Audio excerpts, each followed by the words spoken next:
Welcome to অগ্রগতি Anjana's kitchen and blog. নমস্কার, অগ্রগতির অঞ্জনাস কিচেন অ্যান্ড ব্লগে সকলকে জানাই স্বাগত। শুভ শারদীয়ার প্রীতি ও শুভেচ্ছা জানাই দেশে ও বিদেশের আমার সকল ইউটিউব ফ্রেন্ডদেরকে।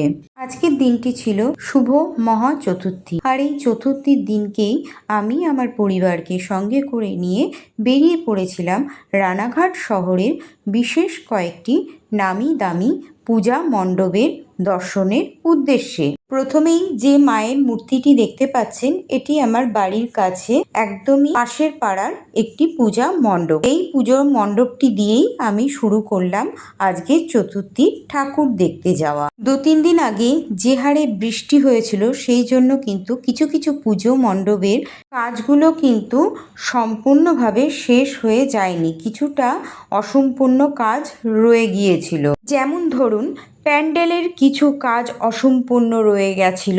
আবার একটি জায়গায় আমার ভিডিওতে দেখতে পাবেন আপনারা যে মায়ের মূর্তিটিও কিন্তু আনকমপ্লিট রয়ে গেছে সাজানোতে।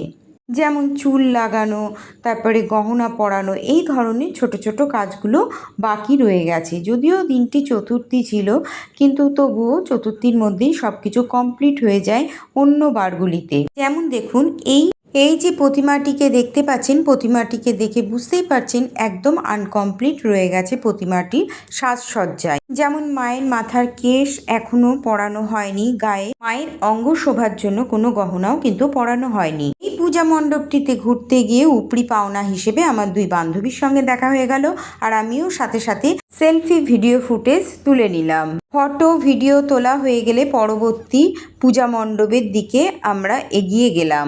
এটি আরেকটি পূজা মণ্ডপ যেখানে আমরা চলে এসেছি এবার। আর এখানটায় দেখুন, খুব সুন্দর করে এই প্যান্ডেলটিকে তৈরি করা হয়েছিল।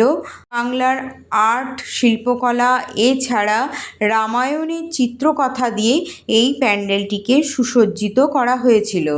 চারিপাশটা ঘুরে কিছু ভিডিও ফুটেজ তুলে নিয়ে এবার আমরা পূজা মণ্ডপের ভেতরে প্রবেশ করলাম। পূজা মণ্ডপে প্রবেশ করার সময় দেখতে পেলাম এখানে বেলুড় মঠের থেকে বেশ কয়েকজন মহারাজ উপস্থিত হয়েছেন এবং এখানে মঙ্গল প্রদীপ জেলে পূজা মণ্ডপটিকে আজকে উদ্বোধন করা হচ্ছিল, আর আমরা সেই সময় উপস্থিত হয়েছিলাম। এখানকার পূজা মণ্ডপটির ছবি তোলা আমাদের হয়ে গিয়েছিল। এবার ধীরে ধীরে দেখুন আমরা পূজা মণ্ডপটির মধ্যে প্রবেশ করেছিলাম। তো প্রবেশ করে দেখতে পেলাম, যেটা প্রথমেই দেখতে পেলাম, বেলুড় মঠ থেকে আসা আগত সন্ন্যাসী মহারাজেরা এখানকার মঙ্গল প্রদীপটিকে জ্বালিয়ে দিয়ে এই পূজা মণ্ডপটিকে উদ্বোধন করলেন এবং নিজেদের কিছু মূল্যবান বক্তৃতা দিয়ে এই পূজা মণ্ডপটির অনুষ্ঠানটি অনুষ্ঠিত করলেন। তো আমরা সেখানে কিছুক্ষণ দাঁড়িয়ে দেখলাম, তারপরে ধীরে ধীরে পূজা মণ্ডপটির মধ্যে থেকে বেরিয়ে চলে আসলাম। এবার আমরা দ্বিতীয় মণ্ডপটির দর্শন করে আস্তে আস্তে বেরিয়ে চলে আসলাম আরেকটি পূজা মণ্ডপের দর্শনের জন্য। এই যে ভগ্নাংশ স্তূপটিকে দেখতে পাচ্ছেন, এটি কিন্তু একটি বিখ্যাত ঐতিহাসিক জিনিস, যেটা আমি আমার রথের মেলার ভিডিওটির মধ্যে বলেছিলাম। এর সম্বন্ধে আরও একটিবার পরে বলে দিচ্ছি। এবার দেখা যাক।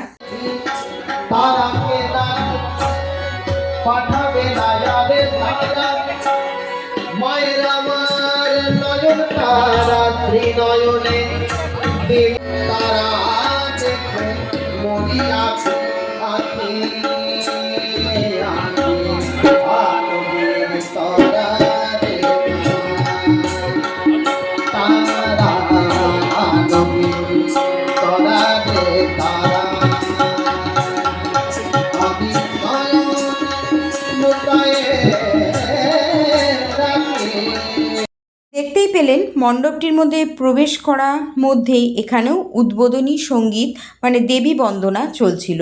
এই 3 নম্বর পূজা মণ্ডপটিতে এই উদ্বোধনী দেবী বন্দনা সঙ্গীতটি কিন্তু অনেক আগের থেকেই শুরু হয়েছিল। আমরা মাঝখানে এসে যেটুকুনি শুনতে পেয়েছিলাম সেটুকুনি আপনাদের সামনে আমি একটু তুলে ধরলাম। খুব সম্ভবত এটি রামকুমার চট্টোপাধ্যায়েরই গাওয়া গান হবে, যেটি খুব সুন্দর করে একটি শিল্পী পরিবেশন করছিল এই পূজা মণ্ডপটিতে। আসুন এবার এই ভগ্ন স্থাপত্যটি সম্বন্ধে কিছু কথা আপনাদের সঙ্গে শেয়ার করি। আজকের এই যে জরাজীর্ণ ভগ্নদশায় পরিণত হওয়া যে স্থাপত্যটিকে দেখতে পাচ্ছে, এই ভগ্নদশা স্থাপত্যটির আনুমানিক বয়স হবে 200 থেকে 250 বছরের। পুরাতন একটি ব্রিটিশ পিরিয়ডের সময়কালের স্থাপত্য, যা রানাঘাটের জমিদার পাল চৌধুরীরা এই স্থাপত্যটিকে তৈরি করেছিলেন নহবতখানা হিসেবে ব্যবহার করার জন্য। রক্ষণাবেক্ষণের অভাবের জন্য আজকে এই জরাজীর্ণ ভগ্নদশায় পরিণত হয়েছে এই স্থাপত্যটি। স্থাপত্যটি একাই নীরবে দাঁড়িয়ে রয়েছে, কত প্রজন্মকে দেখেছে আর কত ইতিহাসের সাক্ষী হয়ে রয়েছে, কত বছর পার করে দিয়েছে একাই এই স্থাপত্যটি। পরবর্তী চতুর্থ পূজা মণ্ডপটিতে চলে আসলাম। এই পূজা মণ্ডপটি একটি বিশেষত্ব রয়েছে, সেটি হচ্ছে ছোট বাচ্চাদের জন্য কিন্তু দারুণ একটি মনের মতন পূজা মণ্ডপ তৈরি করেছে এখানকার পূজা উদ্যোক্তারা। এই পূজা মণ্ডপটির বিশেষত্ব এটাই হচ্ছে যে টিভিতে বাচ্চাদের জন্য যে ভীম কার্টুনটি আসে, সেই কার্টুনের আদলেই এই পূজা মণ্ডপের থিমটি এবছরে তৈরি করা হয়েছিল। ভীম কার্টুনটি যারা দেখেছেন তারা জানেন যে ভীম একটি ঢোলকপুর নামক গ্রামে বাস করত। এই ভীম কার্টুনের আরও নানান ক্যারেক্টারদের নিয়েই কিন্তু তৈরি করা হয়েছিল ভীমের থিমের এই প্যান্ডেলটিকে। এই ভীমের থিমের প্যান্ডেলটির মধ্যে ছিল টুনটুন মাসির হাতের তৈরি লাড্ডু, টুনটুন মাসি ও চুটকি এখানে দাঁড়িয়েছিল। এছাড়া ভীমের সঙ্গী সাথীরা তো ছিল এবং ঢোলকপুরের মহারাজা ছিল, ডাকাত ছিল, সব কিছু মিলিয়ে ঝুলিয়ে একটি সুন্দর কার্টুনের দুনিয়া তৈরি করা হয়েছিল এই পূজা মণ্ডপটিতে, যা বাচ্চাদের মনকে ভীষণভাবে আকর্ষণ করবে। এবার এই পূজা মণ্ডপটির ভেতরে প্রবেশ করে দেখতে পেলাম রাজবেশে দাঁড়িয়েছিল, রাজবেশে সাজানো হয়েছিল গণেশ এবং কার্তিককে। ভালো লাগছিল দেখে। অন্য পূজা মণ্ডপের চাইতে এই কার্তিক গণেশটিকে দেখে আমার খুব ভালো লেগেছিল। পূজা মণ্ডপটিতে মায়ের মূর্তি দর্শন করে এবার আমরা বেরিয়ে আসলাম। বেরিয়ে আসার সময় আমরা দেখতে পেলাম ভীম কার্টুনের একটি দুষ্টু ছেলের চরিত্রে কালিয়া বলে একটি গুরুত্বপূর্ণ ক্যারেক্টার ছিল, তার একটি ভিডিও ফুটেজ তুলে নিলাম এবং সব শেষে ঢোলকপুরের মহারাজ এবং ভীমের সঙ্গে একটি পার্ট ছিল শ্রীকৃষ্ণের, সেই ভিডিও ফুটেজগুলো তুলে আমরা এই পূজা মণ্ডপটির থেকে বেরিয়ে চলে আসলাম। পরবর্তী পঞ্চম স্থানের পূজা মণ্ডপটিতে আমরা উপস্থিত হয়ে গেলাম। এই পূজা মণ্ডপটির বিশেষত্ব হচ্ছে ইন্ডিয়ান হিস্ট্রিকে নিয়েই মূলত এই পূজা মণ্ডপটি থিম তৈরি করা হয়েছিল।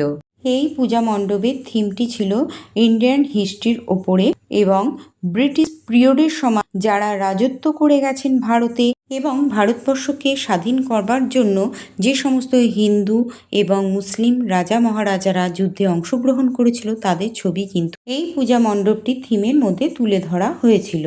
এই পূজা মণ্ডপটির সব কিছুই আমার খুব ভালো লেগেছিল। লাইটিং, ঠাকুর, প্যান্ডেল সমস্ত কিছু দিয়েই খুব ভালো লেগেছিল। সামনেই দেখতে পাচ্ছেন একজন ব্রিটিশ দাঁড়িয়ে আছে, ব্রিটিশের পুতুল, আর পেছনে ছিল কুইন ভিক্টোরিয়া। ইতিহাসের পাতায় সাক্ষী হয়ে রয়েছে 200 বছর ধরে ব্রিটিশ শাসন আমাদের ভারতবর্ষের ওপরে চলেছে। কুইন ভিক্টোরিয়ার আরেকটি ফটো ছিল, আর পাশেই কিন্তু একটি বিল্ডিং দেখা যাচ্ছে।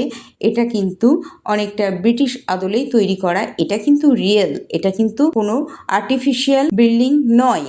হ্যাঁ, এই বিল্ডিংটিও কিন্তু ব্রিটিশ পিরিয়ডের সময় তৈরি হয়েছিল। এখানে রক্ষণাবেক্ষণের জন্যই কিন্তু আজও এই অট্টালিকাটা সুন্দরভাবে দাঁড়িয়ে রয়েছে। আর এই অট্টালিকাটি অনেকটা কিন্তু ব্রিটিশ স্থাপত্যের বাড়িগুলির মতনই আদলে কিন্তু তৈরি করা হয়েছিল সেই সময়, আর এই থিমের সঙ্গে বাড়িটা পুরো মানিয়ে গিয়েছে।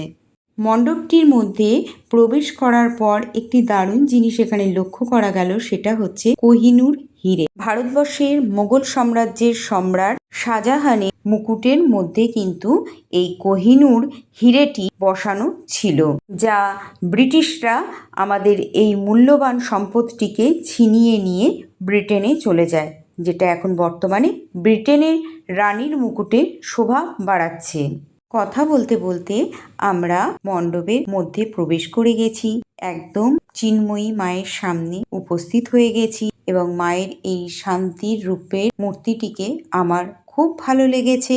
আমি দাঁড়িয়ে অনেক সময় ধরে মায়ের মূর্তির বেশ কিছু ছবি তুলে নিয়েছিলাম। এবার আমিও সামনে দাঁড়িয়ে কিছুটা ছবি তুলেছিলাম। একা হাতে যেহেতু ক্যামেরা করছিলাম, সে কারণে খুব একটা ভালো করে হয়তো ছবিগুলো আমার তোলা হয়নি নিজের সাথে। মায়ের মূর্তিটির সামনে এত বেশি পরিমাণের আলো দেওয়া হয়েছিল যে মায়ের মূর্তিটি আমি কিছুতেই ক্যামেরাতে ভিডিওতে আনতে পারছিলাম না। অনেক চেষ্টা করার পর যেটুকুনি আমি পেরেছি সেটুকুনি আপনাদের সামনে তুলে ধরলাম। মায়ের মূর্তিটিকে দর্শন করে আমি পূজা মণ্ডপের বাইরে চলে আসলাম। বাইরের কিছুটা থিমের ছবি আবারও তুলে নিলাম আপনাদের সামনে তুলে ধরবার জন্য। আমি আবার দাঁড়িয়ে আমার হাজবেন্ডের সঙ্গে একটা ছবি তুললাম। আর সামনেই দাঁড়িয়ে রয়েছে সেই ব্রিটিশ পিরিয়ডের বিল্ডিংটি। সেই বিল্ডিংটিরও একটি সুন্দর করে ভিডিও ফুটেজ তুলে নিলাম। আজকের এই ব্রিটিশ পিরিয়ডের পূজা মণ্ডপের থিমটি কিন্তু এই অট্টালিকাটার সঙ্গে দারুণভাবে মানিয়ে গিয়েছিল। 5 নম্বর পূজা মণ্ডপের ঠাকুর প্যান্ডেল দর্শন করা হয়ে গেলে আবার আমরা এগিয়ে আসলাম 6 নম্বর পূজা মণ্ডপটির দর্শনে। এই মণ্ডপটি একদম অল্প একটুখানি ছোট্ট জায়গার মধ্যে তৈরি হয়েছিল। খুব সুন্দর করে তৈরি করা হয়েছিল মণ্ডপটি।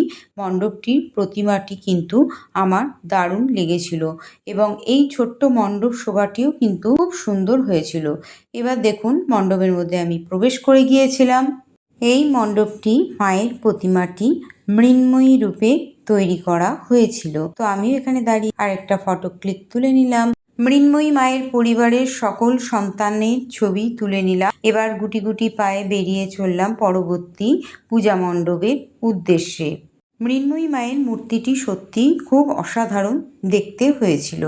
এই মায়ের মূর্তিটি কিন্তু একটি শান্ত স্বরূপা মূর্তি তৈরি করা হয়েছিল, যা দেখলে কিন্তু মন প্রাণ জুড়িয়ে যাবে। সত্যি কথা বলতে প্রত্যেকটি ঠাকুরের মূর্তি কিন্তু এত সুন্দর হয়েছিল দেখতে, যা চোখ ফেরানোই যাচ্ছিল না। সত্যি পূজা মণ্ডপে দেবী মূর্তিগুলো এতটাই সুন্দর হয়েছিল, চোখ ফেরানোই যাচ্ছিল না এবং সেখান থেকে উঠে আসতেই যেন ইচ্ছে করছিল না। মনে হচ্ছিল আরো কিছুটা সময় ধরে মায়ের মূর্তির সামনে বসে থাকি, কিন্তু অনেক রাত হয়ে গিয়েছিল, বসে থাকলে তো আর চলবে না। সে কারণে 6 নম্বর মণ্ডপটির থেকে আমরা বেরিয়ে চলে আসলাম পরবর্তী 7 নম্বর পূজা মণ্ডপটির দর্শনের উদ্দেশ্যে।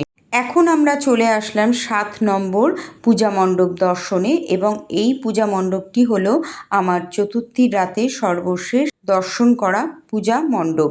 এই পূজা মণ্ডপের মায়ের মূর্তিটি অনেক মাস ধরে তৈরি করা হয়ে থাকে এই পূজা মণ্ডপের প্যান্ডেলটির মধ্যে। কৃষ্ণনগরের কুমোরটুলির কুমোর এসে এই মায়ের মূর্তিটিকে তৈরি করে প্রায় রথের দিন থেকে।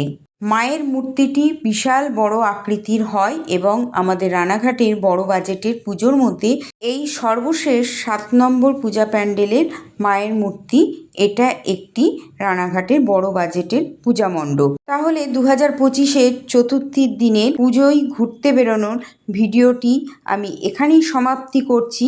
আর শেষ করার আগে আজকে যে বিশেষ কিছু ঐতিহ্যে রানাঘাটের বুকে দাঁড়িয়ে থাকা স্থাপত্যের ছবি এবং পূজা মণ্ডপের দর্শনের প্রথমেই আমার বান্ধবীদের সঙ্গে দেখা হয়েছিল, তার কিছু সেলফি ক্লিক তুলেছিলাম। সেই সমস্ত ছবিগুলোই আপনাদের সাথে আমি শেয়ার করে নিলাম। তো আজকের ভিডিওটি আপনাদের কাছে কেমন লাগলো অবশ্যই কিন্তু কমেন্ট করে জানাবেন। চতুর্থীর রাতের ঠাকুর দেখা আমাদের কমপ্লিট হয়ে গিয়েছিল।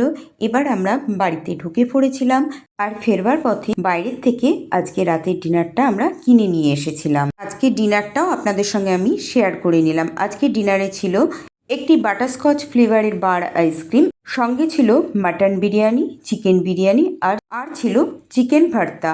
তো আজকের এই ভিডিওটি এখানেই শেষ করলাম।